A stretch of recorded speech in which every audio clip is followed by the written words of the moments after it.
ইকবাল ভাই producer director হিসেবে কেমন এটা যারা সিনেমা দেখে তারা বলতে পারবে, আমিও জানি। কিন্তু ব্যক্তিগত ইকবাল ভাই কিন্তু আমার থেকে একটু ভালো জানেন, আমি ওনাকে অনেক কাছাকাছি দেখছি, জানি শুনি। সো ওই জায়গা থেকে আমি বলবো ইকবাল ভাই একজন গুড পারসন, ভালো একজন লোক, ঠিক আছে। তো উনারে না অনেকে উল্টা উল্টা কথা কয়, টাকলা মাকলা পাগলা চাকলা আর অনেকভাবে কথা কয়, এটা তাদের ব্যক্তিগত ব্যাপার, বাট এগুলো ঠিক না। একটা মানুষ নিয়ে এত বড় একজন সিনিয়র একজন ব্যক্তি, তিনি ফিল্ম ইন্ডাস্ট্রির জন্য কি করছে, আজকে পাসওয়ার্ড সিনেমার কথা কি শাকিব খানদের মুখে মুখে নাই? সবার মুখে মুখে তো আছে। পাসওয়ার্ডের কতটা সুপার টুপার হিট হয়েছে, জনপ্রিয়তা পাইছে দেখছিলেন। তারপর বীর সিনেমা কাজে আসা গেলে শাকিব খানের যে অভিনয়টা করছে দুর্দান্ত, এই বীর সিনেমাতে এই প্রডিউসার ছিল। তারপরে যে প্রথম সিনেমা যে ইকবাল ভাই প্রডিউসার ছিল, ভালোবাসলে ঘর বাঁধা যায় না।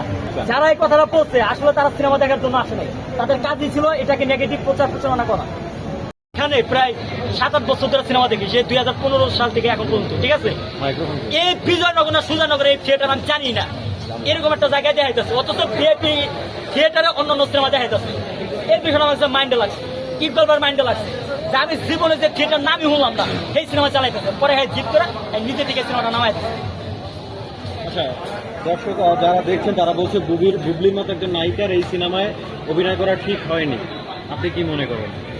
আসলে এখন তারা কিসের প্রেক্ষিতে কথাটা বলছে বা কি মনে করে কথা বলছে সেটা তো আমি জানি না।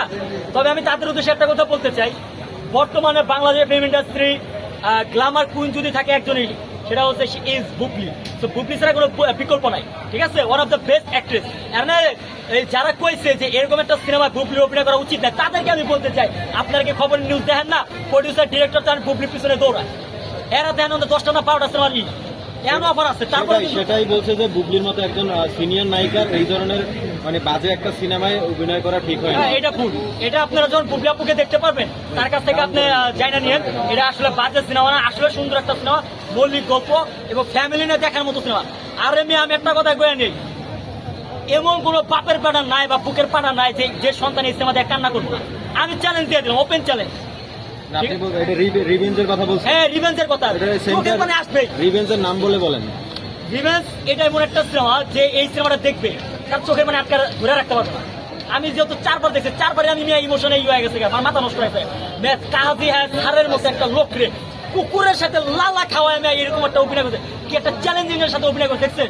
কাজী হাসান এত বছর বয়সায়ও তিনি যে তার অভিনয় সত্তাটারে ধরে রাখতে মেয়ে, এটা তো অনেক ব্যাপার স্যাপার। আর আমি ঠিকঠাক মতো হাঁটতে পারে এফডিসিতে দেখলাম লাঠি নিয়ে হাঁটতেছে গাড়িটার নামে, আমি সালাম দিলাম, কুত্তা সালাম উত্তর দিছে। আর হেয়ার মতো মানুষ সিনেমার মধ্যে যে চাপড় ছিলের মতো অভিনয় করছে, এতেই বোঝা যায় যে না, একটা মৌলিক গল্প বা আসলে দেশে এখনো অনেক অভিনেতা অভিনেত্রী আছে, কিন্তু সমস্যা একটাই, টেকনিক প্রযুক্তি সেগুলা নাই, এগুলা অনেক কিছুই কম। শেষ একটা জানতে চাই, ইকবাল ভাই গত সংবাদ সম্মেলনে বলছে যে বুবলি আসলে সাকিবের মায়া আসলে সিনেমার প্রচারণা করছে না, এই যে সিনেমায় কাজ করে একসাথে এখন আবার তার বিরুদ্ধে কথা বলা, ইকবাল ভাই ঠিক হচ্ছে কিনা? ভাই ইকবাল ভাই যেহেতু ডিরেক্টর প্রডিউসার, তার সিনেমা যেহেতু বুবলি আপু কাজ করছে, আর আমার থেকে বুবলি আপুর সাথে ইকবাল ভাই ভালো একটা সম্পর্ক আন্ডারস্ট্যান্ডিং আছে, তারা যেহেতু একসাথে কাজ করছে, তাও একটা না 2টা না 4-5টা সিনেমায় কাজ করছে, তো আমার থেকে ইকবাল ভাই ভালো জানে। তো সে যেহেতু এখানে এই কথাগুলো বলছে, এটা সে তার কাছে জিজ্ঞাসা, এটা আমি বলতে পারবো না। তবে আমি বুবলি আপুর কথা বলি, বুবলি আপু এবং রোশন ভাইয়ের উচিত ছিল এই সিনেমার প্রচারণায় থাকা, সিনেমা প্রমোট করা, প্রমোশনে আসা।